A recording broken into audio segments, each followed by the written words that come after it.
टाटा कंपनीचं हे जगात कुठल्या बी माणसाला जर विचारलं डुप्लिकेट सामान कोण म्हणेल का? नाही. बरोबर आहे. टाटा म्हणजे फेमस आहे आणि त्याची उत्पादन किती आहे ते बी पत्ता नाही. मग काय झालं, ही सत्य घटना आहे बरं. काय झालं, त्याची एवढ्या उत्पादनात एक गाडी फेल गेली, नॅनो. मग त्याने काय केलं, भारतातल्या 2 कंपन्याला आणि बाहेरच्या 2 कंपन्याला टेंडर दिले की आपलं ही नॅनो गाडी फेल का गेली. नुसत्या गाडीचा विषय नव्हता त्याचा, पूर्ण टाटा कंपनीचा विषय होता. मग त्यांनी काय केले, ती कंपनी म्हणजे आपली गाडी फेल का गेली त्याच्यावर संशोधन चालू केले. म्हणजे गाडी तर चांगली होती, बंद करा, किंमत योग्य होती, भारतीय रस्त्यावर चालणारी होती, मग फेल का गेली. मग असं शोध लावत लावत लावत त्यांना शोध दोष सापडला ऍडव्हर्टाईज मध्ये.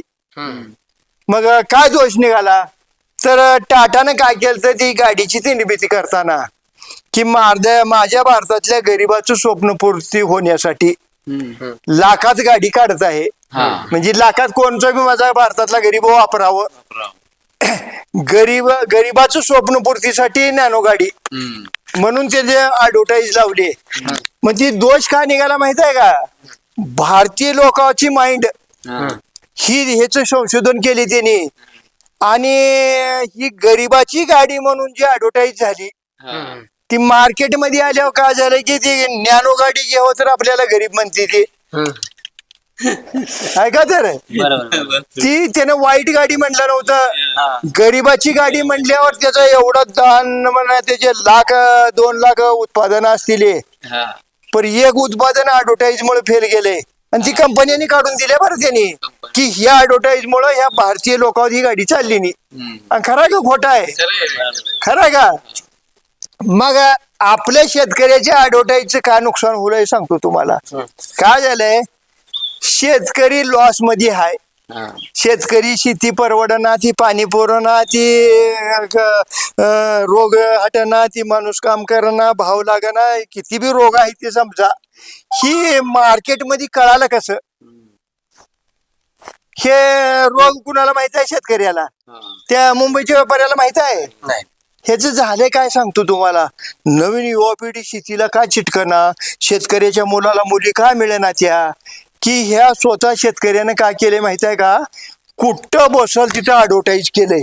काय म्हणून केले, याला शेतीचं परवडना, काय 10 बोरं मारलो पाणी लागले ते मजूर काम करणार, ते अमुक होईना चमुक होईना.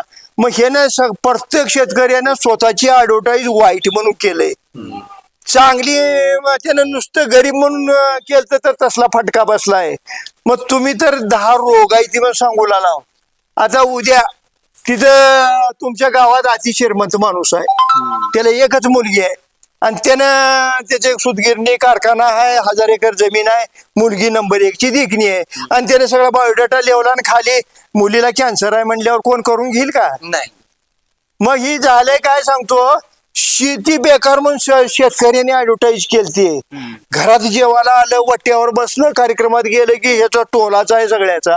मग त्याचा परिणाम काय झालाय, घरात जेवताना आता बायकोचं त्याच्या तक्रारी किंवा चर्चा चालू राहणार की काय तिचे माय गाठली, पहिलेच वेगळं होतं, शेतीच परवडणार झाली आहे. मग पोरग इकडे जीवलेलं राहते, त्याने काय म्हणले माहित आहे का, दुसरी शेजारी बाजारी काय बी बोंबलली असती तर ऐकत नव्हतो. माझं बापला बाड बोलतोय का, माझा बाप का म्हणून शेती परवडत नाही, पण मी कशाला मरायला जाऊ म्हणून. हे आहे का नाही, खोट आहे का, खरं आहे, खरं आहे का. ही एक झालं